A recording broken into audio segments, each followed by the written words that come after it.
환경 문제가 아주 심각해진 요즘, 이 코로나 문제와 맞물려서 우리 사회 가정의 모습이 아주 심각하게 흔들리고 있어요. 여러분, 가정의 탄생은 결혼과 출산을 전제로 하고 있죠. 그게 없으면 어떻게 가정이 이루어지고 계속해서 형성이 되겠습니까? 지난 2020년, 작년이죠. 가족 실태 조사를 보면 20대 청년들 절반 이상이 독신 또는 무자녀를 생각하고 있다는 통계가 나왔어요. 20대뿐만이겠습니까? 30대 젊은이들도 아마 비슷하지 않을까 싶은데 결혼 싫다는 거예요. 절반 이상. 결혼해도 아이는 낳지 않겠다라는 겁니다. 여러 가지 이유가 있겠죠. 하지만 소득이 불안정하고 가정 안에서 그다지 행복해 보이지를 않기 때문이다라는 생각이에요. 출산율은요 1.1명 2년 연속 세계 198개국 중에 꼴찌를 차지했습니다. OECD 국가 중에서는 부동의 1위고요. 198개 나라 중에서 2년 연속 지금 1위를 차지했다는 거예요.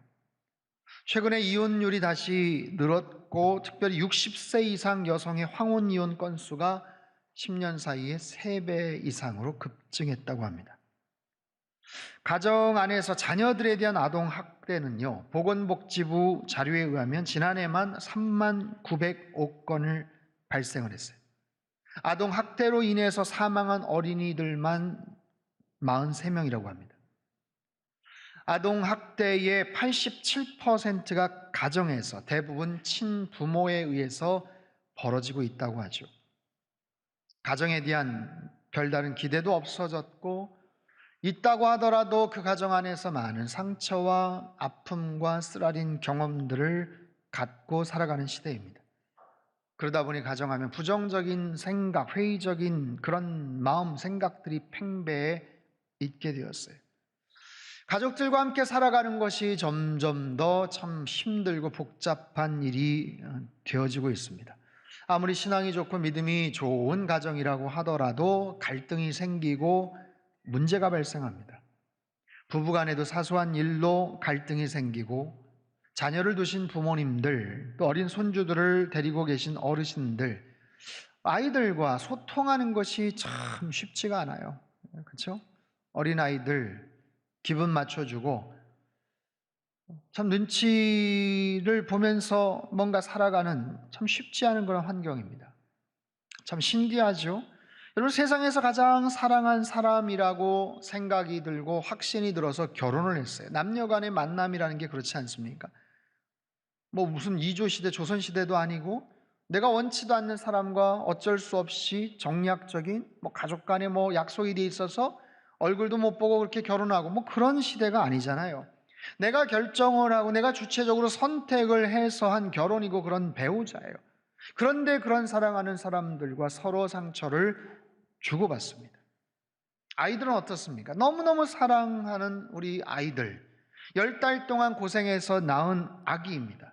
마치 집안에 천사가 온 양 너무너무 기쁘고 웃음꽃이 피었던, 그렇게 사랑하고 예뻐하고 맨날 뽀뽀하고 그랬던 아기인데, 그 아기가 자라면서 아이들이 커가면서 자꾸만 미워지기 시작해요.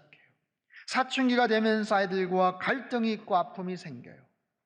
사랑하는데, 사랑이라는 이름으로 우리는 너무나도 많은 상처를 주고받고 살아갑니다. 하지만 그럼에도 우리는 가정을 지켜야 하죠. 아무리 어려움이 있어도 어떠한 한계와 상황이 참 힘들어도 우리 가정이 하나님을 섬기는 가정이 될 수 있다면, 우리 가정이 말씀으로 세워지는 가정이 될 수 있다면, 믿음으로 굳건하게 세워지는 가정이 될 수 있다면 얼마나 좋겠습니까? 그것을 위해서라면 어떤 희생과 수고도 마다하지 않겠다, 그런 마음이 다 있어요. 무엇보다도 하나님께서 이 땅의 가정을 향해서 어떤 마음을 갖고 계실까?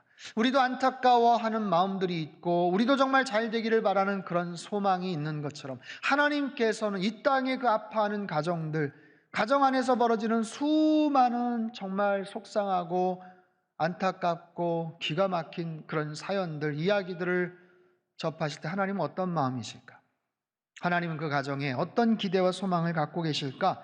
오늘 에베소서 말씀을 통해서 한번 살펴보죠. 먼저 자녀들에게 하시는 말씀이에요. 1절 말씀 같이 읽죠. 시작. 자녀들아 주 안에서 너희 부모에게 순종하라. 옳으니라. 부모에게 순종하라. 자녀들아 부모에게 순종하라. 이것이 옳다. 그것이 옳은 일이다. 바른 일이다. 마땅히 그래야 된다라는 거예요. 여러분, 우리는 순종에 대한 약간의 거부감, 부정적인 느낌을 갖고 있어요. 이 단어의 뜻은 굴종이나 복종의 개념이 아니에요. 자발적이고도 자연스러운 그런 순종임에도 우리는 약간의 거부감을 갖고 있습니다. 그럼에도 자녀들은 부모에게 순종해야 된다. 여러분, 순종이라는 것은 내가 이해하느냐 마느냐, 내가 마음이 내키느냐 아니냐와 상관이 없어요. 순종하라. 그래서 이 말이 부모님에게 상처가 있거나 부모님이 무리한 요구나 명령을 할 때, 그래도 부모니까 순종해야지, 성경에 나와 있으니까 순종해야지, 이러면 굉장히 힘든 이야기가 됩니다. 그래서 기준이 있어요. 무슨 기준이요? 주 안에서 순종하라. 주 안에서 순종하라. 주님 안에서 순종하라. 여러분, 주님 안에서라는 말은 대단히 영적이고 포괄적인 개념입니다. 주님 안에서 내 생각과 내 마음이 다르더라도 주님의 사랑을 생각하면서 한번 순종해 봐라. 뒤집어서도 적용이 가능합니다. 만약에 부모의 요구나 의지가 전적으로 성경과는 거리가 멀거나 주님 안에서 비신앙적인 어떤 요청을 한다면 그 순종에도 제동이 걸릴 수 있어요. 주 안에서. 하지만 그런 특별한 경우가 아니라면 주님 안에서 부모님을 더 사랑하고 주님 안에서 부모님을 더 공경하고 더 섬기고 순종하고 예수님의 마음과 십자가의 사랑으로 부모의 뜻을 잘 따르고 순종하라, 그런 의미입니다. 여기서 한 단계 더 나가요. 2절과 3절 말씀을 같이 읽겠습니다. 시작. 내 아버지와 어머니를 공경하라. 이것은 약속이 있는 첫 계명이니 이로써 네가 잘되고 땅에서 장수하리라. 공경하라. 1절에서 순종하라. 여러분, 순종이 1단계라면 공경은 2단계, 그 다음 단계예요. 순종이요, 이해가 안 되고 마음이 내키지 않아도 마지 못했다면 공경은 마음을 다해서 섬겨봐라 입니다. 마음을 다해서. 여러분, 모든 가정마다 자연스럽게 부모님의 말씀에 순종하고 부모님을 공경하고 존경하는 그런 가정이 된다면 얼마나 좋겠습니까? 무슨 문제가 있겠어요? 지극히 자연스럽고 당연해 보이죠. 하지만 그렇지 못한 가정들이 있어요. 왜 그럴까요? 누구 때문일까요? 자녀의 문제일 수도 있고 부모의 문제일 수도 있죠. 하지만 우리는 여기에 담긴 하나님의 마음을 읽을 수 있어야 돼요. 하나님은 어떤 마음을 갖고 계시나, 1절, 2절, 3절을 통해서 어떤 마음을 갖고 계시나, 자녀들에게는 약간의 거부감을 가질 수도 있고 부모들에게는 봐라, 뭐라고 말씀하시는지, 거 봐라, 하나님 그러시잖아 하면서도 약간 조금 좀 그런 마음이 있을 상황에서 왜 하나님께서 이런 말씀을 하실까? 그 마음을 알아야 돼요. 여러분, 하나님은요, 모든 부모들이 자녀들에게 존경을 받기를 원하세요. 자녀들에게 공경을 받기를 원하세요. 모든 자녀들이 부모님을 순종하고 공경하기를 원하셔요. 그래서 이 말씀을 하시는 거예요. 너희들 그렇게 해라. 그러면 내가 상을 줄게 라는 거예요. 자녀들이 공경을 해요. 공경을 받는 건 부모들이에요. 부모님인데 상은 누가 주셔요? 하나님이 주시겠다는 거예요. 너희들 잘한다, 잘한다. 야, 그렇게 해야지. 야, 그러는 거야. 대신 내가 상 줄게. 약속하세요. 약속이 있는 첫 계명이다. 여러분, 굉장히 중요한 말씀이에요. 하나님의 약속이 있다. 여러분, 이것은 10계명의 말씀을 의미하거든요. 10계명 가운데 1계명에서 4계명은 하나님과의 관계 이야기예요. 5계명부터 10계명은 이웃과의 관계, 사람과의 수평적인 관계에서의 이야기입니다. 그 중에 5계명, 제일 첫 번째 계명이 뭐냐면 부모를 공경하라요. 너의 부모를 공경하라. 그리하면 하나님 여호와가 내게 준 땅에서 내 생명이 길리라. 이처럼 약속이 담겨져 있는 계명, 첫 번째 계명, 처음 계명, 이것은 매우 중요한 계명이다라는 뜻이에요. 가장 해야 될 그런 계명이다.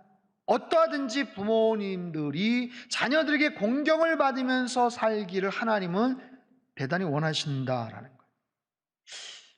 여기서 질문. 여러분, 하나님은 자녀들보다 부모님을 더 사랑하시나요?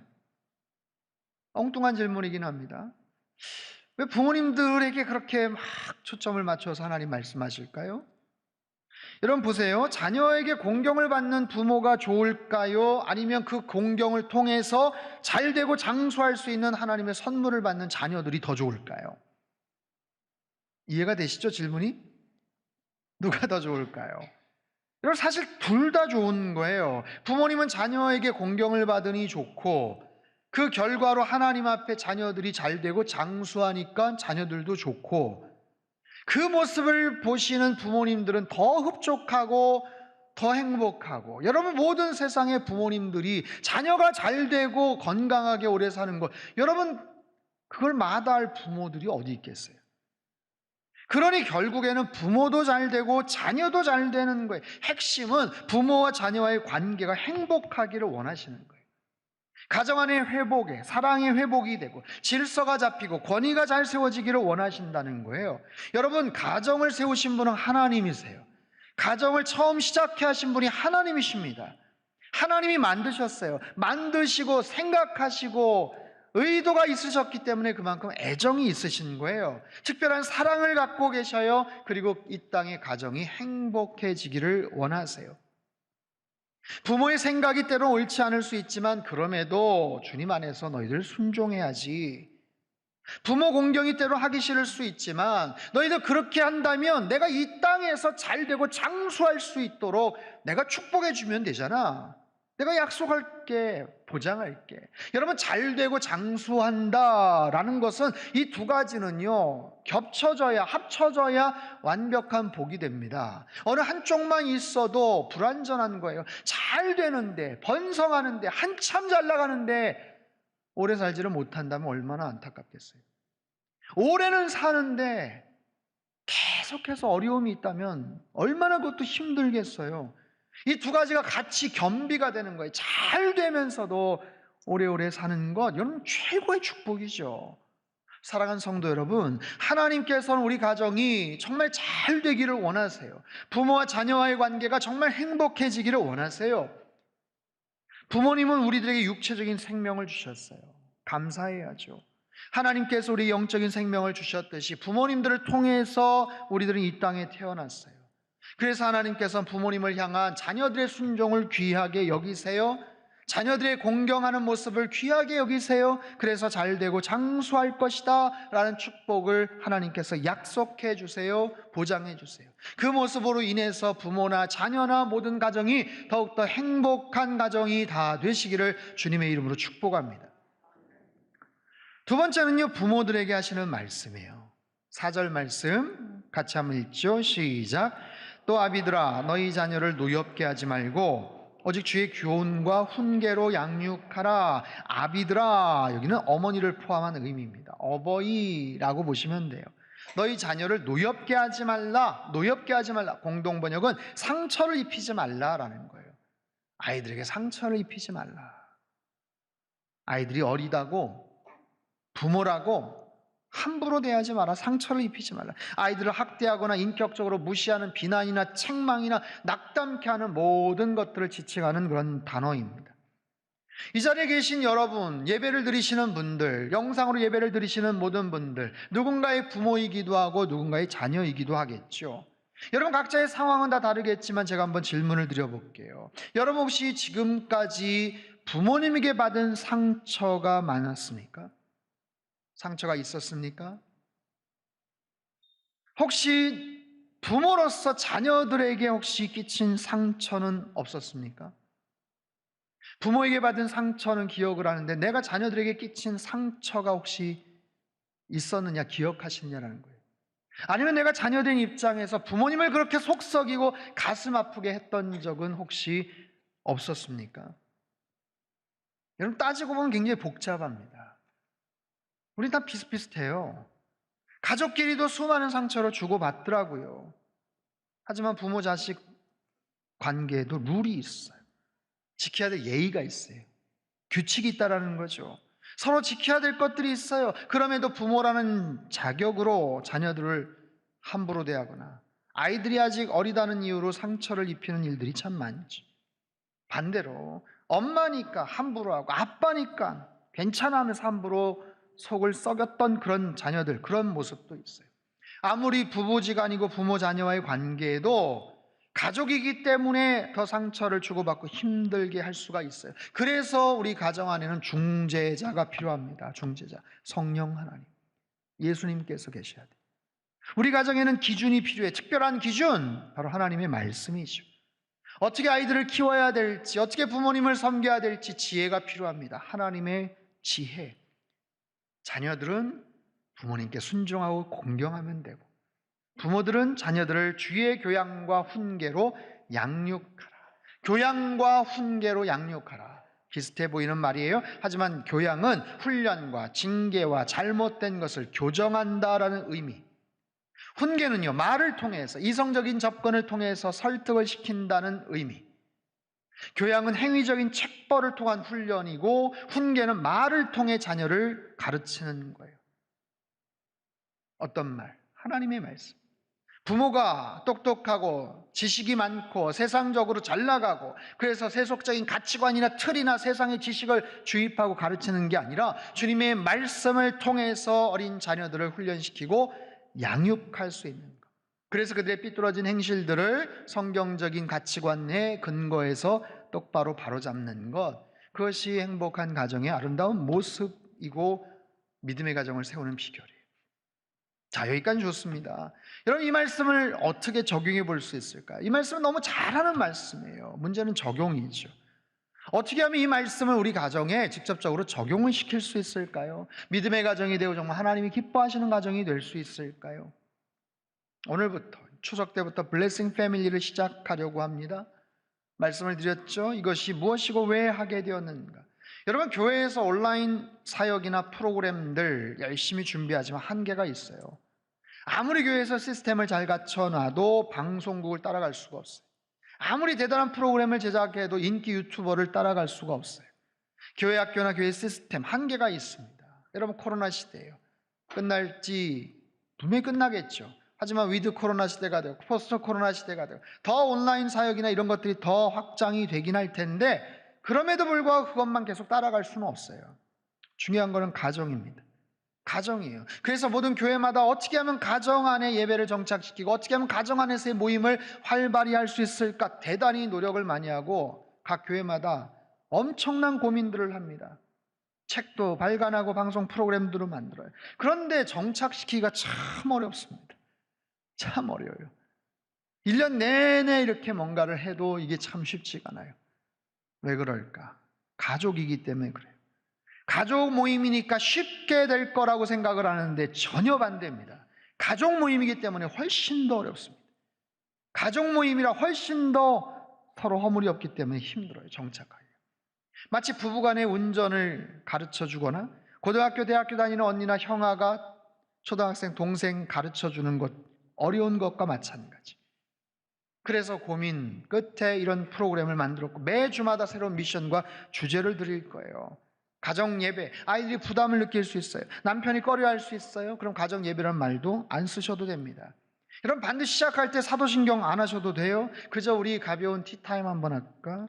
우리 간식 한번 먹을까? 이런 느낌으로 같은 자리에서 얼굴 마주 보면서 같이 모여서 한번 대화를 나누는 것, 거기서부터 출발하면 됩니다. 여러분, 행복한 가정은 가만히 있는다고 해결되지 않아요. 가만히 있는다고 만들어지지 않습니다. 절대로 그렇지 않아요. 마치 정원을 가꾸듯 텃밭을 꾸미듯 집안의 청소를 열심히 하면서 깨끗하게 만들어야 되듯이 가정에 대해서 그만큼 시간과 투자가 필요합니다. 여러분, 우리는 여러 가지 사회적인 가면을 쓰고 살아가요. 누구나 마찬가지, 아이들도 마찬가지입니다. 밖에 나가면 눈치를 보고 이웃집 어른들, 다른 어른들 앞에서 그래도 공손하게 말하고 배꼽 인사도 하고 그래요. 하지만 집에 오면 무장해제가 됩니다. 아빠도 마찬가지고 엄마도 마찬가지. 교회에서나 전화 통화할 때도 교양 있게 나이스하게 예 원사님, 예 집사님 하면서 막 하다가 전화 끊으면 빨리 들어와서 공부하면서 막 얼굴이 바뀌고 또 다른 그 안에 뭔가가 나오는 어떤 그런 모습. 여러분, 우리는 다 그런 모습의 여러 가지 가면들을 가지고 그렇게 탁탁탁탁 바꿔가면서 살아갑니다. 그리고 모든 가면을 집안에서는 다 훌렁 벗어제끼죠. 아이도 마찬가지고 엄마 아빠도 마찬가지입니다. 그러니 서로의 민낯을 들여다볼 수 있는 곳이고, 그곳에서 거침없는 그런 감정 표현이나 말들이 거기서 서로 오가면서 상처를 주고받아요. 그래서 우리 가정을 어떻게 하면 잘 만들 수 있을까? 동기부여가 필요하고 시간과 노력이 투자돼야 돼요. 여러분, 어린 자녀들에게 좋은 추억을 만들어주는 것, 좋은 기억을 남겨주는 것은 부모로서 할 수 있는 최고의 선물이지. 아빠 엄마가 함께 앉아서 성경책 읽고 찬송을 같이 부르고, 그래서 뭔가 경건하고 안정감 있고 평안했던 그런 기억들, 그것이 믿음의 가정 아니겠어요? 하나님의 말씀이 살아있는 가정, 특별히 하나님의 지혜를 배우는 그런 귀한 믿음의 가정들 다 되시기를 주님의 이름으로 축원합니다. 책을 한 권 소개할게요. 내가 정말 알아야 할 모든 것은 유치원에서 배웠다라는 책이 있습니다. 꽤 오래전에 나온 책이에요. 제목이 특이하죠. 내가 정말 알아야 될 모든 것은 유치원에서 배웠다. 저자는 말합니다. 지혜란 대학원이라는 박사과정이란 최고봉에 있는 게 아니라 유치원의 소꿉놀이 장난감 속에 있었다. 내가 유치원 속에서 유치원을 다니면 배운 것들은 이런 거다. 이렇게 말합니다. 모든 것을 나눠 써라. 공평하게 놀아라. 다른 사람 때리지 마라. 물건 네가 처음 찾았던 곳에 도로 갖다 놔라. 네가 어지럽혔던 곳은 네가 치워야지. 네 것이 아닌 물건에 손을 대지 말아라. 남에게 상처를 줬다면 미안하다고 이야기해라. 먹기 전에 손을 씻어라. 화장실에서는 변기를 내려라. 균형 잡힌 삶을 살아라. 뭔가 배우고 뭔가 생각하고 그림을 그리고 노래를 부르고 춤을 추고 놀고 일하는 것을 매일매일 조금씩 해라. 즐겁게 배려하면서 그렇게 살아라. 사랑하는 성도 여러분, 우리가 가정 안에서 지혜를 배울 수가 있을까요? Blessing Family, 이번 시리즈의 주제는 지혜입니다. 지혜. 연말에도 또 할 거예요. 그때는 비전, 하나님의 비전. 지혜. 여러분, 가정 안에서 지혜를 배우는 것 굉장히 중요하죠. 유치원에서도 그런 많은 것들을 배우는 판인데 가정 안에서 훨씬 더 중요한 것들을 배우죠. 가정의 중요성에 대해서 제가 여러 번 말씀을 드린 것 같아요. 에디 쉐이퍼 박사가 이런 이야기를 했어요. 가정은 인간 존재의 장소이자 성장의 장소이다. 인격의 요람이며 피난처이며 보금자리이며 최초의 경제 단위이며 문화 창조의 중심이다. 가정은 기억의 박물관이며 인간관계의 출발점이 되고 성숙한 관계가 형성되는 자리이고 신앙의 출발점이자 또한 그 신앙이 완성되는 장소이다. 여러분, 가정 안에서 우리는 모든 것을 배우게 됩니다. 모든 것을 또 경험해요.